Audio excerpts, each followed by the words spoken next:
అందరికి నమస్తే. ఇప్పుడు సర్పంచ్ ఎలక్షన్స్ నడుస్తున్నాయి. బట్ బీసీలకు అన్యాయం జరిగింది. బీసీ రిజర్వేషన్ తగ్గింది అనేది మనం అంతా ఓపెన్‌గా బయట వింటున్నాం. అది కనిపించింది కూడా. వాళ్ళు ఇచ్చిన జీవోలోనే అంతకుముందు ఇచ్చిన రిజర్వేషన్ కూడా ఇయ్యలేకపోయింది గవర్నమెంట్ అనేది ఓపెన్‌గా అర్థమైంది.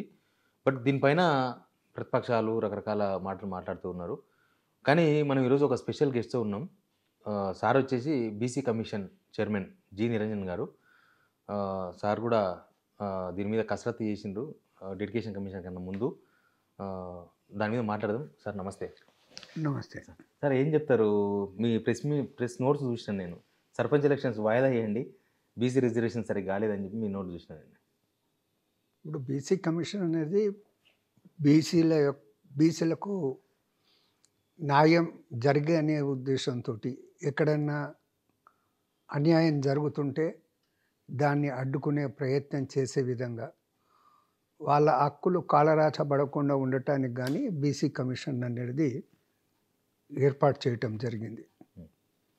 బీసీ కమిషన్ తన వంతు బాధ్యతగా ఎక్కడైనా కానీ బీసీలకు అన్యాయం జరిగినా కానీ, ఎక్కడైనా కానీ బీసీలకు ఏవైతే హక్కులు అనేది వాళ్ళకి రావాలనో ఆ హక్కులకు అనేది ఎక్కడైనా విఘాతం కలిగినా కానీ బీసీ కమిషన్ యొక్క ధర్మం ఏంటంటే అది ఎందుకు జరిగింది, ఎలా జరిగింది, దాన్ని నివారించే మార్గాలు ఏమిటి అనే విషయంలో ప్రభుత్వానికి తమ నివేదికలు కానీ, సలహాలు కానీ, సూచనలు కానీ ఇవ్వాల్సినటువంటి బాధ్యత.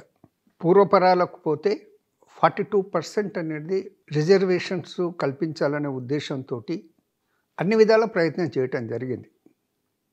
మొదట్లో డెడికేటెడ్ కమిషన్ ఏర్పాటు చేయకముందు మా అపాయింట్మెంట్ టైంలో మేమే డెడికేటెడ్ కమిషన్గా మా ఆర్డర్లో మేమే డెడికేటెడ్. ఎక్కడ ప్రాబ్లం వచ్చిందంటారు సార్? నిజంగా 42% రాకపోయినా కనీసం అంతకుముందు ఇచ్చింది అయినా వస్తుందేమో అని అనుకుంటారు కదా అందరూ. కానీ ఎందుకు తగ్గింది? ఏంది మీ అబ్జర్వేషన్? అంటే మా అబ్జర్వేషన్ ఏంటంటే ఈ రిజర్వేషన్స్ ఖరారు చేసే విధి విధానాల్లో ఎక్కడనో లోపం జరిగింది. అది దాన్ని ఖరారు చేసే సందర్భంలో ఎక్కడనో అప్రమత్తంగా ఉండకుండా చేయటం జరిగింది. తర్వాత రిజర్వేషన్స్ ఖరారు చేసిన తర్వాత అవి సరిగ్గా జరిగినవా లేదా అనేది అజమాయిషీ లేకుండా పోయింది. ఆఫీసర్స్ ఎంత చేసినా కానీ వాళ్ళు సరిగ్గా చేశారా లేదా అనేది ఒక అజమాయిషీ ఉండాలి. ఆ అజమాయిషీ యొక్క కొరత జరిగిందనేసి కమిషన్ భావిస్తుంది. రిజర్వేషన్స్ ఎందుకు కోరుకుంటున్నాము?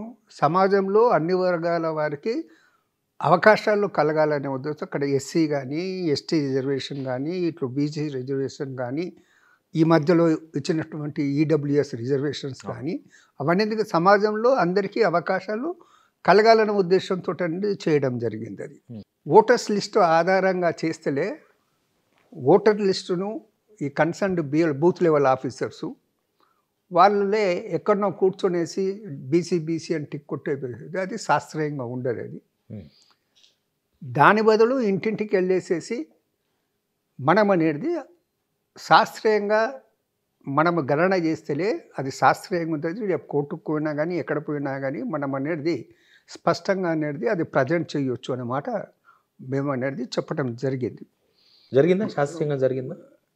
అదే చెప్తున్నాను.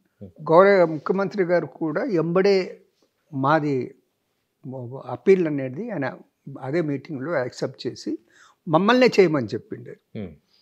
చెప్తే మేము మా దగ్గర అంత ఏది సిబ్బంది లేదు, మా దగ్గర మా పర్యవేక్షణలో అనేది ఒక డిపార్ట్మెంట్కి అప్పచెప్పండి, ఆ డిపార్ట్మెంట్ ద్వారా చేయొచ్చు అంటే అప్పుడు సూచన అనేది ప్లానింగ్ డిపార్ట్మెంట్ ద్వారా చేద్దామనేసి. ఎంతమంది అవసరం ఉంటుంది సిబ్బంది అంటే ఒక 90,000 to 1,00,000 వరకు అవసరం ఉంటుందంటే ముఖ్యమంత్రి గారు అప్పుడు చెప్పడం జరిగింది. ప్లానింగ్ డిపార్ట్మెంట్తో ఉన్న సిబ్బందే కాకుండా మిగతా ఉన్న డిపార్ట్మెంట్ల సిబ్బందిని కూడా కోఆర్డినేట్ చేసుకొని చేయమని చెప్పిండు. సో ఇమ్మీడియట్గా ఆ ప్రాసెస్ అనేది మొదలైంది. దాని ఆధారంగానే మేము ఇమ్మీడియట్గా అప్పటికి మాకే డెడికేటెడ్ కమిషన్ పవర్స్ ఉండే కాబట్టి మేము అక్కడ ఢిల్లాలలో పోయేసి మేము సమీక్షా సమావేశాలు చేయటం జరిగింది, పబ్లిక్ హియరింగ్స్ చేయటం జరిగింది, ఉదయం నుంచి సాయంత్రం వరకు కూర్చొని కూడా మేము చేయటం జరిగింది అవన్నీ. సో ఆ తర్వాత హైకోర్టులో కొందరు పోవటం వల్ల డెడికేటెడ్ కమిషన్ రావటం జరిగింది. తర్వాత ఇది ఎన్యుమరేషన్ ప్రాసెస్ జరుగుతున్న టైంలో కూడా మళ్ళీ మేము మా పర్వ్యూలో ఉన్న వేరే అంశాల మీద మళ్ళీ మేము పబ్లిక్ హియరింగ్స్ కంటిన్యూ చేయటం జరిగింది. అప్పుడు వెళ్ళినప్పుడు మేము అక్కడ ఎన్యూమరేటర్స్ ఎవరైందో వాళ్ళతో ఇంటరాక్ట్ కావటం జరిగింది. అప్పటికు ఎన్యూమరేషన్ మొదలైంది.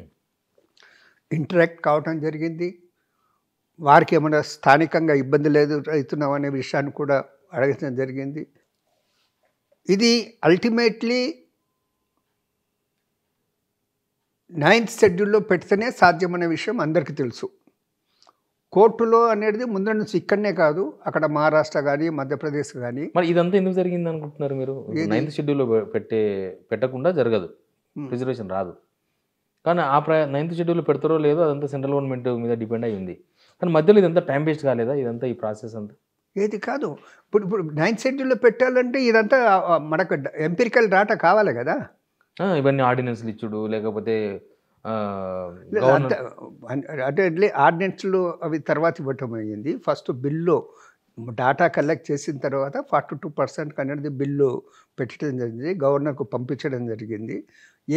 గవర్నర్ పంపిస్తే ఆయన అక్కడ కేంద్రంలో అనేది కేంద్రానికి పంపించడం జరిగింది. సంభవం అక్కడ ఇనిషియేటివ్ తీసుకోవటం జరిగింది. మన దగ్గర ఇనిషియేటివ్ లోపం జరిగింది ఇక్కడ అంటే ముఖ్యమంత్రి గారు కూడా అసెంబ్లీ సాక్షిగా చెప్పడం జరిగింది. బిల్లు కూడా అసెంబ్లీలో అన్ని పక్షాల వారు యునానిమస్గా జరిగింది. అది అందరూ ముఖ్యమంత్రి గారు కూడా చెప్పడం జరిగింది.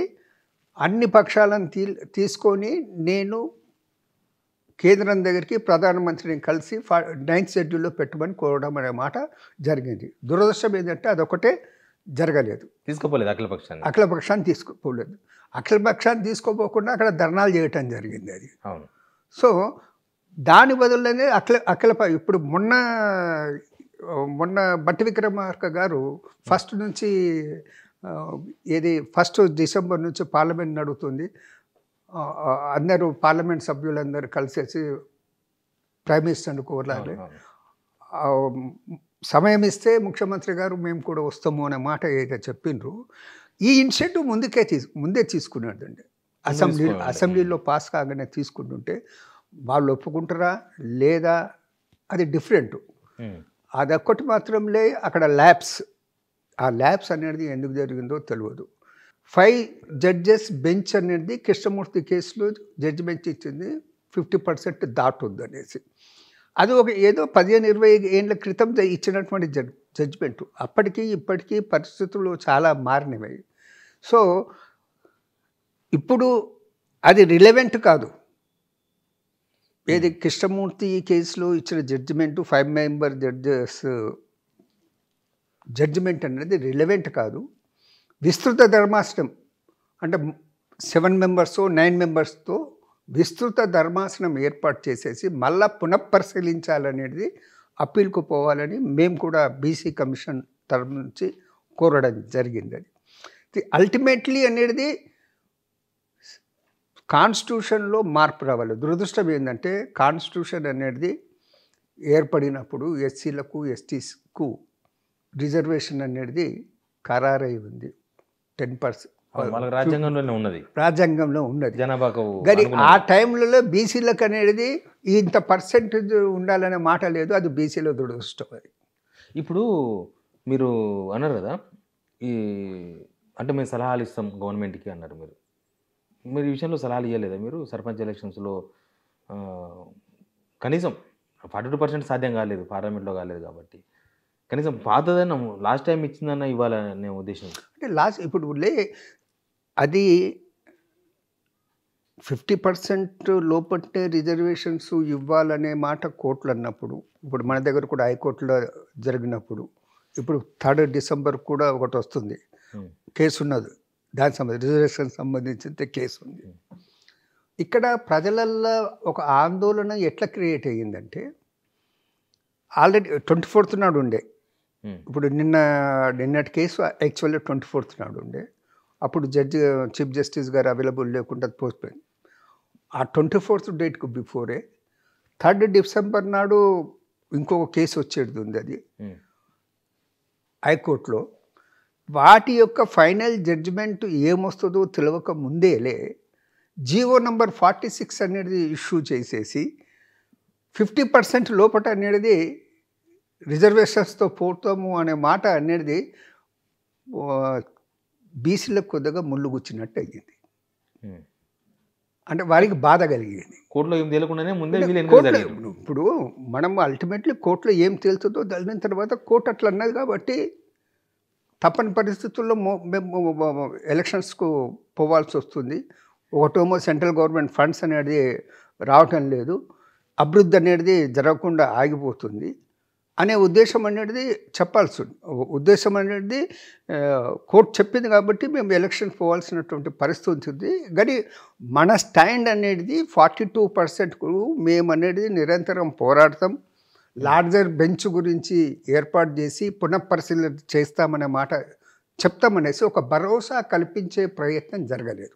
హైదరాబాద్ సిటీలో 27 to 28% వచ్చింది. అర్బన్ ఏరియాల్లో కొద్దిగా ఎస్సీ ఎస్టీ పాపులేషన్ తక్కువ ఉంటుంది, బీసీ పాపులేషన్ ఎక్కువ ఉంటుంది కాబట్టి ఇక్కడ 27-28% వచ్చింది. అదే రూరల్ బెల్ట్లో పోతే 22 to 24% వరకు అనేది బీసీలకు వచ్చింది. లాస్ట్ టైం వచ్చింది చెప్తున్నా. సో ఇప్పుడులే అదే 24-25% లోపల వస్తుంది అనుకుంటులే, అది పూర్తిగా 21.39%కు తగ్గటం అనేది. లాస్ట్ టైం 22.78% ఉంటే ఓవరాల్గా ఇప్పుడు 21.39%కు అనేది తగ్గటం అనేది అది బీసీలకు మింగుడు పడుతుంది. అది ఎట్లా జరిగింది, ఎక్కడ లోపం జరిగింది? ఇప్పుడు మన పంచాయతీరాజ్ వారిని అడిగితే వారిని అనేది డెడికేషన్ కమిషన్ చెప్పిన దాని ప్రకారం మేము చేస్తామని చెప్తారు.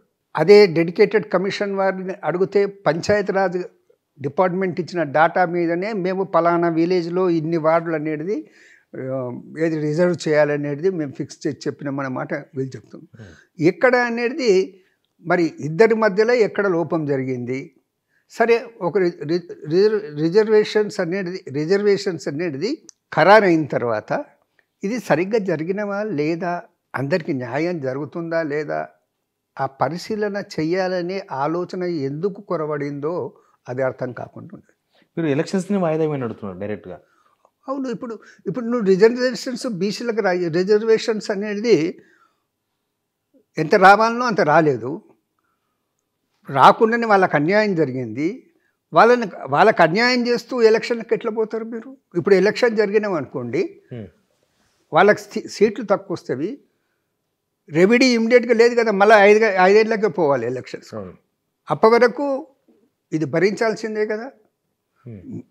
ప్రభుత్వం ఇక్కడ ఏది ఈ వ్యవస్థలో ఏదైతే పొరపాటు జరిగిందో, వ్యవస్థలో పొరపాటు జరిగినప్పుడు వ్యవస్థనే అనేది సరిదిద్దాలి. అది రిజర్వేషన్లో ఎక్కడ తప్పు జరిగింది అది మేము కోరింది ఏంటి, ఓ కమిటీ వేయండి, ఆ కమిటీ ద్వారా మీరు టోటల్ అనేది రివ్యూ చేయండి, తప్పుడు సరిదిద్దండి, బీసీలకి ఏదైతే న్యాయం జరగాలనో అది న్యాయం జరిగే విధంగా ఎన్నికలు జరగండి. కానీ లేట్ అయిపోయింది ఎలక్షన్, ఇప్పటికీ 2 years లేటు.